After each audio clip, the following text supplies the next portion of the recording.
Far out in the vast, deep blue of the southeastern Pacific Ocean, more than 2,000 miles from the closest continent, lies a solitary speck of land. A tiny, triangular world floating in an endless sea. This is Easter Island, or as its original inhabitants called it, Rapa Nui. Imagine a place so remote, so utterly isolated, that for centuries its people believed they were the only ones on Earth. Covering just 63 square miles, Rapa Nui is one of the most secluded inhabited places on our planet. It's a journey of over 5 hours by plane from the coast of Chile, the nearest continental landmass.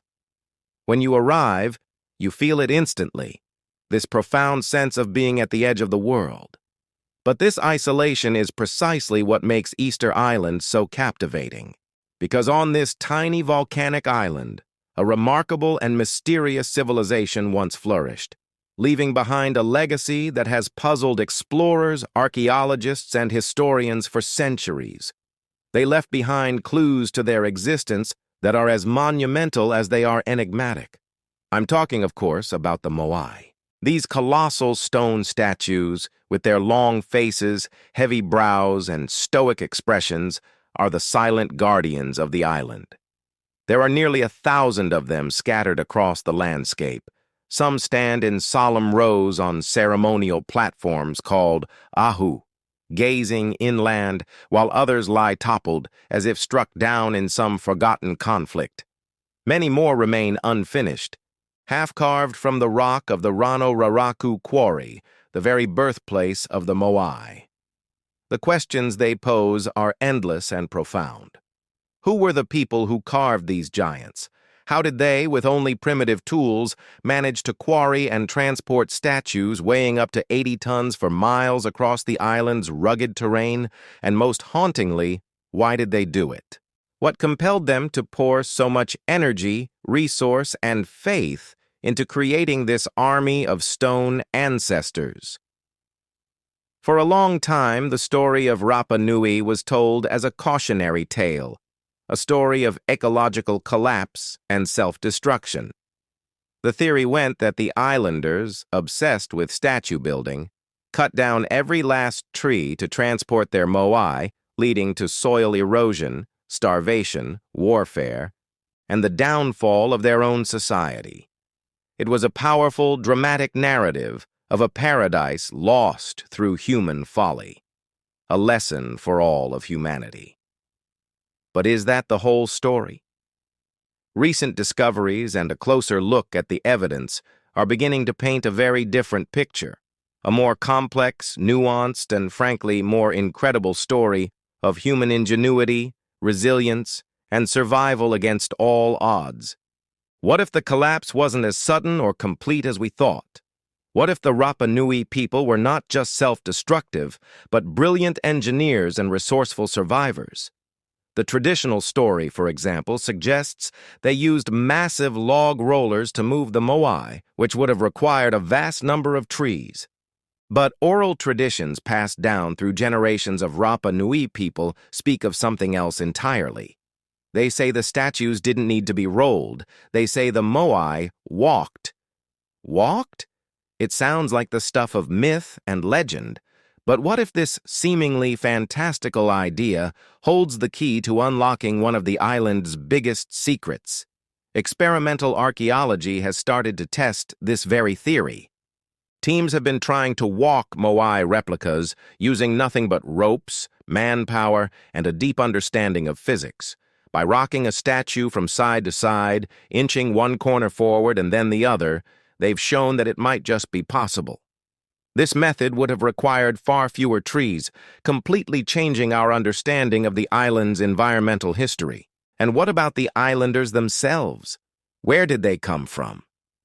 For decades, the prevailing theory, championed by the famous explorer Thor Heyerdahl and his Kon-Tiki expedition, was that they sailed from South America. He pointed to similarities in stonework and the presence of the sweet potato, a crop native to the Andes. However, modern DNA analysis of ancient Rapa Nui remains tells a different story. The genetic evidence overwhelmingly points to a Polynesian origin. The first settlers were master navigators who crossed thousands of miles of open ocean in double-hulled canoes, likely arriving from islands to the west, perhaps around 800 to 1200 AD.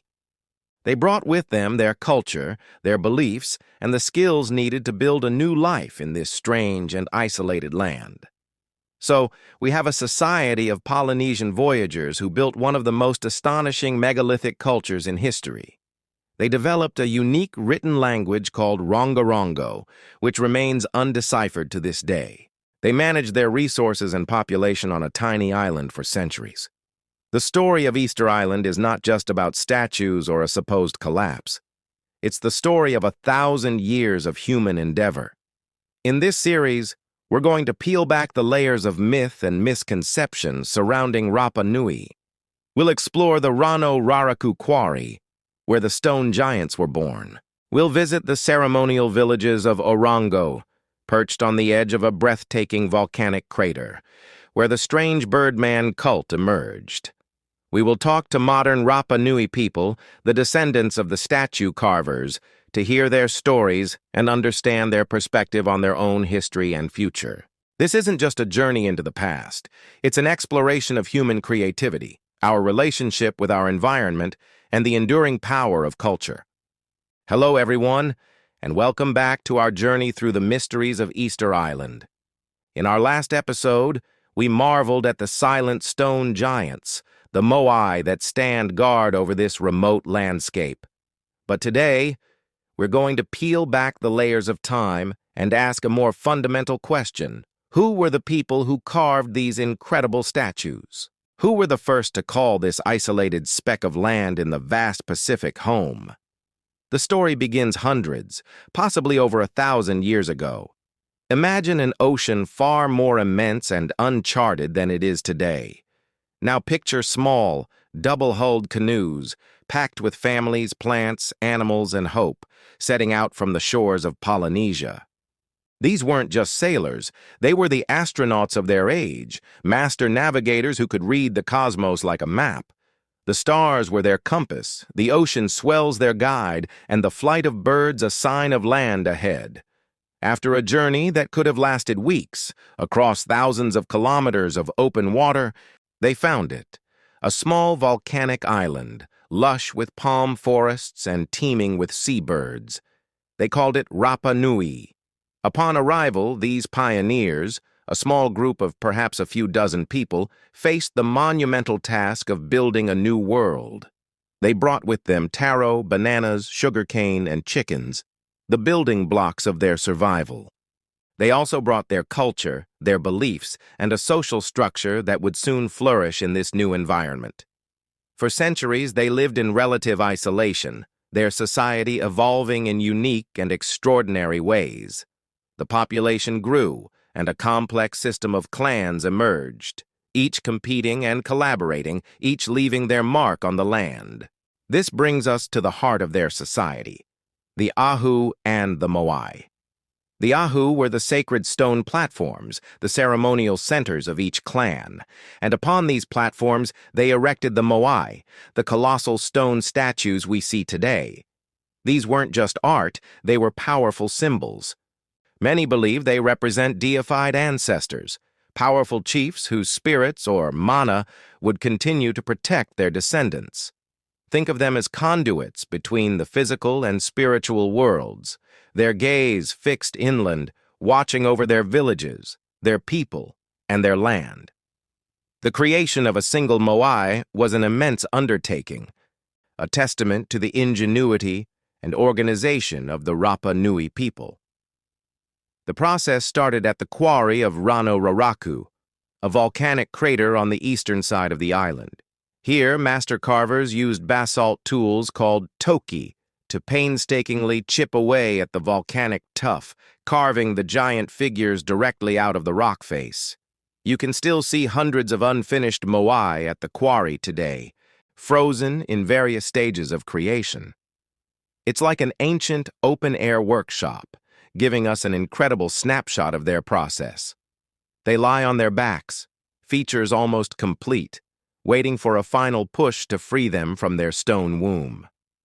But once a 14-ton, 4-meter-tall statue was carved, how on earth did they move it? Some of these Moai were transported over 18 kilometers across hilly, uneven terrain. This is one of the greatest puzzles of Easter Island. For years, theories abounded, from rolling them on logs to extraterrestrial help. However, modern experiments and oral traditions suggest a more ingenious method. The statues, with their low center of gravity and V-shaped bases, may have been walked upright. By rocking the statue from side to side using ropes, teams of people could shuffle it forward, inch by inch, in a slow, rhythmic procession. Imagine the scene. A massive stone ancestor, seemingly walking across the island, accompanied by chants and the collective effort of an entire community. It must have been a truly awe-inspiring spectacle. Once the Moai reached its designated ahu, the final challenge was to raise it onto the platform. This was likely achieved by building a gentle ramp of earth and stone, and then using levers and immense manpower to slowly inch the statue into its upright position. Finally, a massive red stone pukau, representing a topknot or headdress, was sometimes placed on its head, and coral eyes were set into the sockets to bring the ancestor to life. At that moment, the Moai was no longer just a stone carving. It was imbued with mana, a living presence watching over its people. For generations, this statue-building culture thrived. Clans competed to erect larger and more elaborate Moai, a display of their power, wealth, and devotion to their ancestors. The island's resources supported a growing population, and the society reached its zenith. But this golden age was not destined to last. As we will explore in our next episode, the very practices that defined their civilization would eventually push their small island world to the brink of collapse. The story of Rapa Nui is not just one of incredible achievement, but also a profound, cautionary sound of wind and soft, echoing tribal chants. Welcome back, fellow explorers, to our journey through the mysteries of Easter Island. In our last episode, we delved into the island's unique ecosystem. Today, we confront the enigma that has puzzled the world for centuries. The silent stone giants known as the Moai. Picture this. You are one of the Rapa Nui people, living on this remote volcanic island hundreds of years ago. Your world is one of rugged coastlines, rolling hills, and a deep connection to your ancestors. It's from this very volcanic rock, the heart of the island itself, that you and your clan begin to carve something extraordinary. With stone tools, immense effort, and unwavering belief, you bring forth colossal figures from the earth. These are the Moai. Each statue is more than just stone. It's a living presence, a representation of a revered ancestor. They are guardians, standing tall and silent, their gaze fixed inland, watching over their descendants, their villages, and their lands. Every clan had its own Moai, its own lineage carved into the very fabric of the island. These weren't just monuments. They were conduits of spiritual power, or mana, protecting the living and ensuring prosperity. The scale of this undertaking is almost impossible to comprehend. Imagine standing at the foot of one of these figures, some tower over 30 feet high, taller than a 3-story building, and their weight? An astonishing 80 tons or more, equivalent to about 12 adult elephants. Think about the sheer manpower, the coordination, and the dedication required to quarry, carve, and finish just one of these monolithic giants using only primitive tools. The Rapa Nui quarried most of the Moai from a single location, the volcanic crater of Rano Raraku, often called the nursery of the statues. Even today, you can walk through this incredible open-air workshop and see hundreds of Moai in various stages of completion. Some are still attached to the bedrock, as if the carvers just stepped away for lunch and never returned. It's a hauntingly beautiful scene, a snapshot frozen in time, leaving us with more questions than answers. What caused them to stop so suddenly? But the carving is only half the story. Once a moai was complete, it had to be transported, sometimes for miles, across the island's challenging, uneven terrain. This is where the mystery deepens, becoming one of archaeology's greatest and most debated puzzles. How did they do it? The Rapa Nui had no wheels, no draft animals, and no cranes.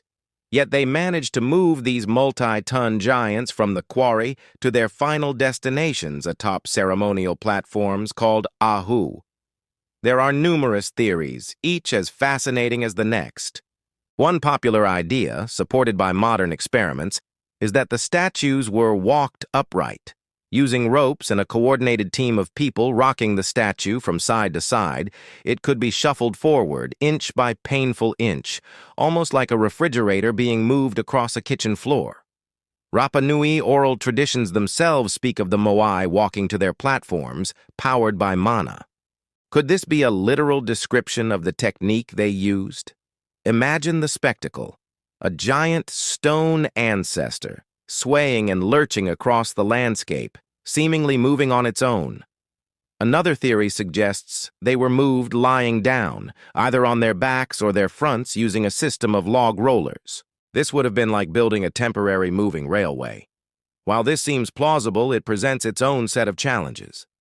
Easter Island, as we know, faced severe deforestation. Where would they have gotten the vast quantities of timber needed to move hundreds of these statues? It's a classic chicken and egg problem. Did they use up the trees to move the statues? Or did the statue-building frenzy contribute to the ecological collapse that ended it all? And what about lifting them onto the ahu platforms, some of which are several feet high? One ingenious theory proposes that they built a gentle ramp of earth and stones up to the top of the platform. The statue would be dragged up the ramp, and once it was in place, the ramp would be removed. Simple, elegant, and requiring immense labor. Every single moai is a testament to human ingenuity and the power of collective belief. They weren't just building statues, they were honoring their heritage, securing their future, and physically shaping their spiritual world. The effort was monumental, involving entire communities working together for generations. The sheer will to accomplish such a feat speaks volumes about the Rapa Nui culture and the importance they placed on their ancestral connections. As we stand here, surrounded by these silent sentinels, we can't help but feel a sense of awe. They are a powerful reminder of a lost world, a civilization that rose to incredible heights of artistic and engineering achievement in complete isolation. The Moai are not just relics of the past, they are enduring symbols of human resilience, creativity, and the eternal quest to connect with those who came before us.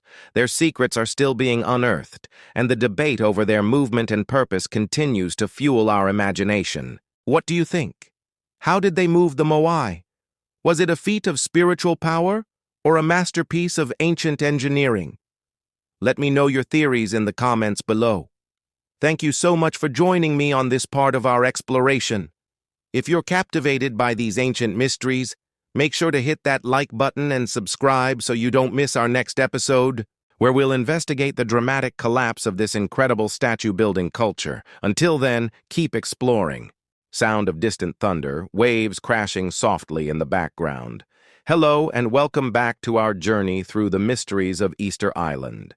In our last episode, we marveled at the golden age of the Rapa Nui, a time when a thriving society, organized into clans, erected the magnificent Moai, those stone giants that have puzzled the world for centuries. It was an era of ingenuity, spiritual devotion, and remarkable artistic achievement. But every golden age has its twilight, and the story of Rapa Nui is a poignant reminder that even the most vibrant civilizations can face a precipice.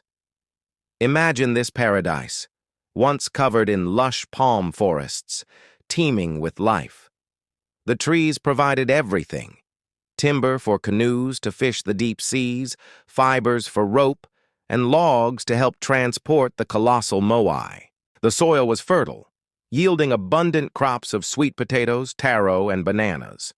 For generations, the island provided for its people, and in return, The people honored the land and their ancestors with their incredible stone carvings. It seemed like a perfect, self-sustaining world, an isolated Eden in the vastness of the Pacific. But as the population grew, so did the demand for resources. More people meant more mouths to feed, more houses to build, and, crucially, a greater drive to erect more and larger moai. Each statue was a symbol of a clan's power and prestige, a connection to the divine energy of their ancestors. The competition among clans intensified, leading to a frenzy of statue building. And every single one of these giant projects required an immense amount of one thing: wood. Slowly at first, then with accelerating speed, the forests began to disappear. The great palms, some of which had stood for centuries, were felled one by one. They were used for rollers to move the moai, for levers to hoist them onto their ahu platforms, for canoes, and for firewood. The islanders, caught in a cycle of religious and political ambition, were consuming their world. They were, quite literally, cutting down the branches they were sitting on. The consequences were catastrophic and unfolded over generations. Without the trees to anchor the soil, the torrential tropical rains washed the rich topsoil into the sea. The ground, once fertile, became barren and eroded. Crop yields plummeted. The land could no longer support the large population it once had. The birds that nested on the island, a vital source of food and eggs, disappeared as their forest habitats vanished. The loss of the forests had another devastating impact. It severed their connection to the ocean. Without large logs, the Rapa Nui could no longer build the sturdy ocean-going canoes they needed for deep-sea fishing. They were confined to the coastline, relying on smaller, less effective watercraft. The bounty of the sea, which had sustained their ancestors, was now largely out of reach. Suddenly, their world, which once felt boundless, had shrunk to the shores of a barren rock. As resources dwindled, the social fabric of the island began to fray. The prosperity and cooperation that had marked their golden age gave way to scarcity and suspicion. Famine, a horror their ancestors had likely never known, became a recurring reality. The very foundation of their society, the clan system, the chiefdoms, the shared spiritual beliefs, started to crumble under the immense pressure. The island paradise was becoming a prison. In the face of starvation and desperation, conflict was inevitable. The competition that had once been expressed through building grander moai now turned violent. Archaeological evidence points to a dark period of civil war, what the Rapa Nui oral traditions call the Huri Moai, or the statue-toppling era. Clans turned on one another, raiding villages for what little food remained. The ultimate act of desecration was to topple the rivals' moai. Imagine the psychological impact of this. These statues were not just stone. They were the living faces of the ancestors, the protectors of the clans. To pull them down, to smash their coral eyes, was to declare that their spiritual power, their mana, was gone. It was a brutal and symbolic act, signifying the complete collapse of the old order. Many moai we see today, lying face down, broken and abandoned, are silent witnesses to this terrible conflict. The very symbols of their greatness became casualties of their decline. During this period of turmoil, a new belief system emerged, centered around the Tangata Manu, or the Birdman cult. The focus shifted from ancestral worship to a brutal annual competition. Each year, representatives from the remaining clans would gather at the sacred village of Orongo, perched on the edge of a dramatic volcanic crater. Their challenge was to swim through shark-infested waters to the nearby islet of Motu Nui, retrieve the first sooty tern egg of the season, and bring it back intact. The man who succeeded, or whose champion succeeded on his behalf, was named the Tangata Manu for that year. He was considered sacred and held immense power and privilege until the next competition. This new ritual reflected the harsh new reality of life on the island. It was a desperate gamble for survival and power, a winner-take-all contest where strength and endurance replaced lineage and ancestral favor. The intricate carvings at Orongo, depicting half-man, half-bird figures, tell the story of this new, more desperate faith that arose from the ashes of the old one. By the time the first European explorers arrived in 1722, the Rapa Nui civilization was a shadow of its former self. The visitors described a sparse population living on a desolate, treeless landscape, struggling to survive. They were bewildered by the contrast between the impoverished state of the people and the magnificent, abandoned statues that dotted the island. They couldn't comprehend how such a small, struggling community could have created such monumental works. The story of Easter Island is a profound and cautionary tale. It's a story of human ingenuity and spiritual devotion, but also of unintended consequences and ecological collapse. The Rapa Nui weren't short-sighted or foolish. They were a complex society acting according to their deeply held beliefs, trapped in a system of competitive escalation that ultimately consumed the very resources their survival depended on. Their legacy is left to us in the form of those haunting stone faces, the Moai. They are not just archaeological puzzles. They are sentinels of time, forever gazing inland. They stand as a silent, powerful warning, a message carried across the centuries about the delicate balance between human ambition and the limits of our environment. They ask us to look at our own world, our own consumption of resources, and ponder whether we are heeding the lessons etched in the stone of this remote, enigmatic island. Thank you for joining me on this leg of our journey. The story of Easter Island is far from over. In our next episode, we'll explore the arrival of outsiders and the further tragedies that befell the Rapa Nui, leading to their near extinction. It's a story of resilience in the face of unimaginable hardship. If you found this journey fascinating, please consider liking this video and subscribing to the channel so you don't miss what comes next. See you then. Video opens with a sweeping drone shot of the Moai statues silhouetted against a dramatic sunrise or sunset. The music is hopeful, with the distant calls of seabirds. Hello, and welcome back to our journey through the mysteries of Easter Island. In our previous episodes, we've sailed across vast oceans, carved giants from volcanic rock, and witnessed the rise and fall of a complex society. Now, as our exploration comes to an end, we ask, what is the ultimate legacy of Rapa Nui?